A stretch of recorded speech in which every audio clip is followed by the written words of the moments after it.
Happy Halloween, everyone! Here I am in my sloppy Mothman costume. What better costume to have on my favorite holiday than my favorite cryptid?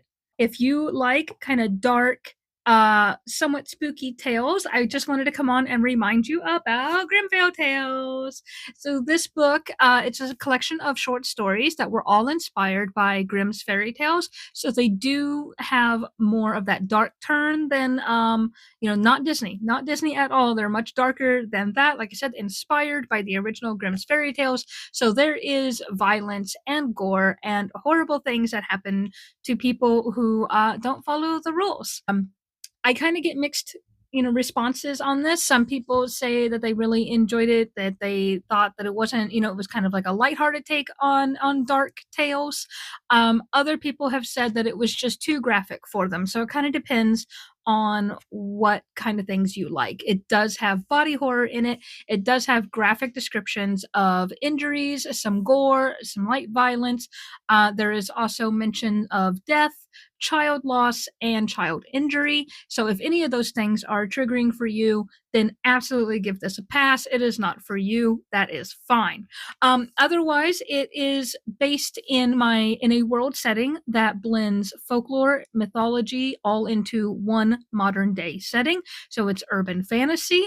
And I just kind of like to take like fairy tales and the idea of fairy tales and just kind of twist them a little bit. And like I said, they are based off of Grimm's fairy tales, so some of them are very obviously from existing fairy tales. So my turn is how fairy godmothers turn bad, and it is based off of Sleeping Beauty, not from Sleeping Beauty's point of view, but from one of the fairy godmothers where she just it's her turn now. Quackers and Milk, a teenager accepts a challenge to stay in a haunted house for the night and comes face to face with the most terrifying ghost that anyone's ever seen. The ghost might look scary, but he isn't actually scary.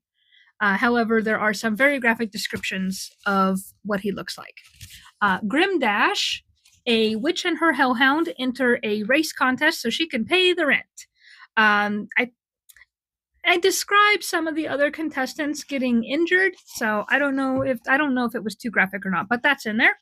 Homebrew, a teen alchemist mixes up the wrong brew, and a very graphic description is in there of like a body transformation. So yeah, think of like how some horror movies show a person turning into a werewolf. So kind of think of that, but in the reverse. And then Sphinx Jinx, a